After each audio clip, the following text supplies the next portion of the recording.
Путинский президент Vladimir Putin был forced to apologize recently, calling it a tragic incident, a rare occurrence in his 25-year dictatorship. But this time, that iron rule has been broken in just a week. In just a few short days, the Kremlin's most fundamental doctrines have been trampled, and now, before the eyes of the world, an empire is cracking and crumbling. Russia, once a fearsome energy giant, now begs China for fuel. Once commander-in-chief of a superpower army, it now imports troops from Cuba and Colombia to fill its ranks. Its most reliable Arab allies have deserted it. Worst of all, Putin himself has been forced to formally apologize to a small neighbor in front of the cameras.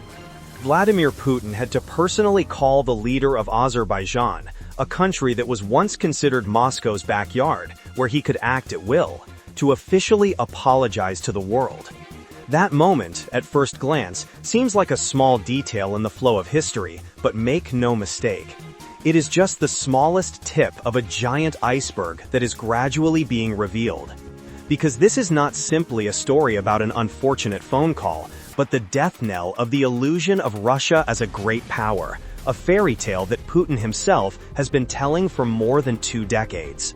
These 4 events, when considered together, are not a catastrophic failure, but evidence of systemic bankruptcy. These 4 successive collapses tell the story of how Russia's military, economic, diplomatic, and personal power has evaporated. So how did a regime that had claimed invincibility for years prepare itself for such a humiliating end in such a short time? To understand how this total destruction came about, we must examine each link of this chain of collapse with the meticulousness of an expert examining open-source data. The details of how Putin single-handedly engineered this chaos lie before us like a damning intelligence report. The root of this systemic rot lies in chronic corruption and lack of accountability that has accumulated over 20 years. The collapse always begins with betrayal by the most loyal friends. The first horseman of the apocalypse, diplomatic death, has arrived. Have you heard of the Arab-Russian summit that Putin had been touting for months as proof of Moscow's global power? Probably not, because it turned into one of the worst diplomatic failures in Kremlin history, quietly and shamefully canceled. Even the Moscow Times, known for its anti-Western views, could not cover up the humiliation, a blow to Putin's image of power that he had spent years cultivating. According to the newspaper sources in the Kremlin, only a handful of the 22 invited Arab leaders bothered to come to Moscow. What's more painful is that countries like Saudi Arabia, Egypt, and the United Arab Emirates, UAE, which Russia considers key allies in the Middle East, have refused to even grant Putin an appointment. This isn't procrastination, it's a heavy steel door slammed in Putin's face. Putin, who once saved the regime in Syria, ordered the Libyan revolution, and hosted African leaders in his palace, has now become persona non grata in the Middle East and the global South, utterly discredited. A power vacuum is not tolerated, and any credibility Putin lost in the Ukraine quagmire has been quickly filled by other factors. Putin's diplomatic collapse is not just happening in faraway places, but in the very backyard that Russia once considered its untouchable sphere of influence. And the most painful blow in this series of isolations has come from lands that Moscow once considered under its absolute control. According to the latest report by the prestigious German Marshall Fund, Russia's military weakness in Ukraine has created a huge strategic vacuum in the South Caucasus region, a region that has been a symbol of Kremlin power and influence for decades. Countries like Armenia and Azerbaijan, which for years took orders from Moscow and relied on its arbitration, no longer see Russia as a hegemon or protectorate. Instead, they see it as weak, unreliable, preoccupied with its own problems, a paper tiger. This erosion of power has been made more concrete by the transformation of Moscow's peacekeeping forces in the region into ineffective observers. Neither Baku nor Yerevan are now knocking on the Kremlin's door to solve their problems. Putin has become an isolated leader, unable to control even his own neighbors, let alone global allies, and unable to even enforce his will within his own sphere of influence. The erosion of diplomatic power has inevitably been accompanied by military and economic collapse. Once touted in propaganda films as the world's second strongest army, the Russian military machine is now forced to beg for soldiers from Cuba, a country struggling with poverty and sanctions because it cannot find enough soldiers to send to the front lines.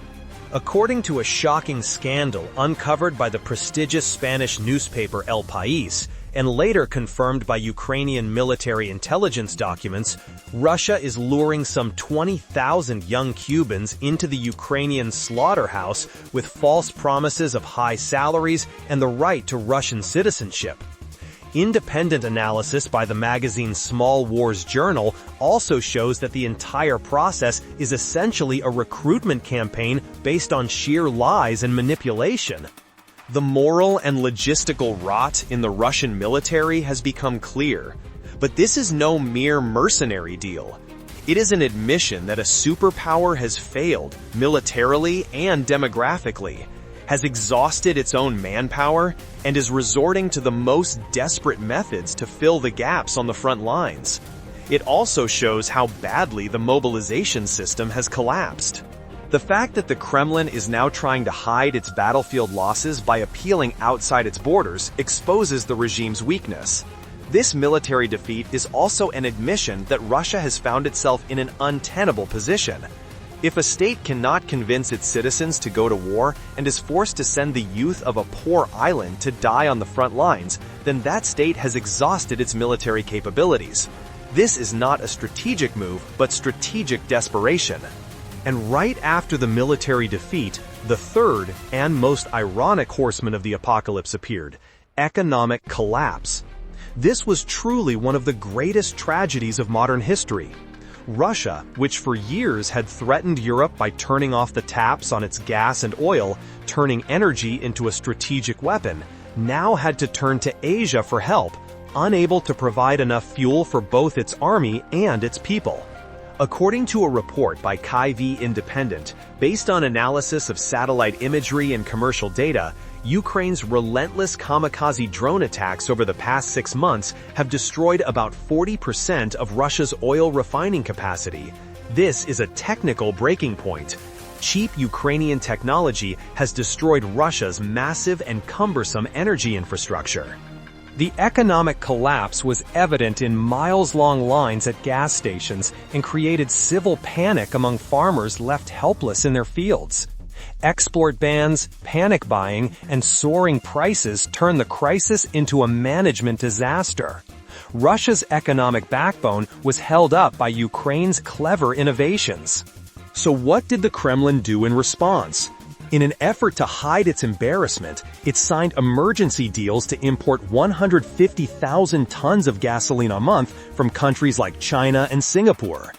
The destruction of the giant refineries in Ryazan, St. Petersburg, Smolensk, Sizy, and Volgograd forced Russia to look to outside sources to make up for the shortfall. It was a humiliating display of helplessness, especially for a country that once prided itself on being an industrial power. The former energy bully has now become a fuel importer. This is the most concrete, undeniable picture of economic collapse. It is no longer just a matter of the value of the ruble. It is a matter of the lifeblood of the war machine, oil, being drained from its veins. Diplomatic betrayal, military bankruptcy, and economic collapse. These three horsemen have given way to the fourth and deadliest horseman: personal humiliation. And we return to the moment when it all began, when all these symptoms of collapse crystallized in a single moment: Vladimir Putin's apology. According to a report by Anadolu Agency and Kavkaz Media, based directly on the Kremlin press release, Putin officially apologized over the phone to his counterpart Ilham Aliyev for the Azerbaijani plane being mistakenly shot down by Russian peacekeepers. This is not a normal diplomatic gesture in international relations. This was the image Putin had spent a quarter of a century building of the strong leader, the one who never backs down, who never admits mistakes, who never apologizes, shattered by his own words. Putin's entire political career had been built on the promise of healing the national humiliation caused by the collapse of the Soviet Union. He was the leader who brought Russia back to the negotiating table and refused to bow to the West. But in that phone call, he bowed. The fear that Russia's traditional hegemonic role could now be filled by Turkey, Iran, and even the West has exposed the reality that Moscow cannot even control its own regional security. This is not just a diplomatic failure, it is a complete reshaping of regional geopolitics. Russia is no longer a reliable partner to all the countries around it, but has become nothing more than an obstacle. Former Soviet satellite states are taking this opportunity to escape Moscow's shadow. This apology moment is shocking even on its own, but when combined with the other three horsemen, it reveals the true scale of the destruction. Arab leaders abandoned him like a leper, begged for troops from Cuba, asked for fuel from China. The cancellation of the Arab summit has damaged the Kremlin's efforts to maintain power in the Middle East, despite the war in Ukraine. This is concrete evidence of the loss of international prestige. It reveals how fragile Russia's alternative economic support network built to cope with Western sanctions is. If key Arab actors like Saudi Arabia, the UAE, and Egypt are shunning Russia, it means the Kremlin is now seen not as a long-term partner, but as a sinking ship. All these events were different parts of a profound display of weakness and powerlessness that culminated in that moment of apology. Putin is now a leader who can no longer control his friends or his enemies, whose charisma and ability to deter have all but disappeared. The image of a strong leader, which Putin has been polishing for years with his propaganda machine, is now nothing more than an outdated, empty joke, out of touch with the painful reality on the ground. Power is a perception, and Putin's perception of invincibility was destroyed forever with that phone call. This personal humiliation was not only the death of a leader, but also the death of the great power doctrine he represented. So why did it all happen at the same time? Absolutely not. These four events are four different symptoms of the same cancer. And the name of that cancer is Putin's doctrine, called the restoration of the great power, which is detached from reality and fueled by arrogance. This is systemic corruption. The equation is simple. Without military power, while you have failed in Ukraine, you have failed in Ukraine. You have no diplomatic influence. Without economic power, you cannot maintain that military power. And under the weight of all these failures, when a leader's personal charisma collapses, the whole structure collapses. The military defeat in Ukraine triggered the economic collapse. The combination of the two has systematically destroyed Russia's appeal and prestige on the international stage. And the combined weight of all these failures has finally crushed Putin's image and personal charisma. It is an unstoppable domino effect, and the final piece is about to fall. The situation facing Russia and Putin is no longer a problem that can be overcome by simple crisis management or a change of strategy. What Russia is experiencing is much deeper than a strategic failure. This is not a temporary illness that can be cured. It is an incurable disease that originates at the heart of the system. The corruption, incompetence, and disconnection from reality that have been eating away at the army, the state, and society for years have become unconcealable under the pressure of the war in Ukraine and have brought the entire system to the brink of collapse. A system where supposedly modernized tanks are just painted over, supposedly manufactured missiles are actually non-existent, and supposedly trained soldiers are sent to the front lines unprepared cannot survive in a real war. And now, the impossible is becoming a reality. There is no easy way back from this strategic impasse. History has shown us that when the four horsemen of the apocalypse appear at the same time, it is a harbinger of disaster. For Russia, the way back is now almost completely closed. A state that has been completely isolated, abandoned even by its closest diplomatic allies, its army exhausted and unable to meet its most basic needs, its economy collapsed under the weight of war, and its leader lost all charisma and became afraid of his own shadow, has no chance of surviving as a great power in the modern world. Putin's options are no longer about winning or losing. His options are limited to how quickly and bloody he will fall. Every day that passes, every burned-out Russian tank on Ukrainian soil is another nail in the Kremlin's coffin. This collapse is no longer just a theory of military analysts, but a concrete reality confirmed by data from the field, international reports, and most importantly, the actions of the Kremlin itself. As you can see, the four events that have occurred over the past few days are not the beginning of the end. They are the very end, announcing the death of an empire to the world. Diplomatic death, military defeat, economic collapse, and personal humiliation. The four horsemen of the apocalypse are no longer mere theories. They have become concrete realities, knocking on Moscow's doors and galloping through the halls of the Kremlin.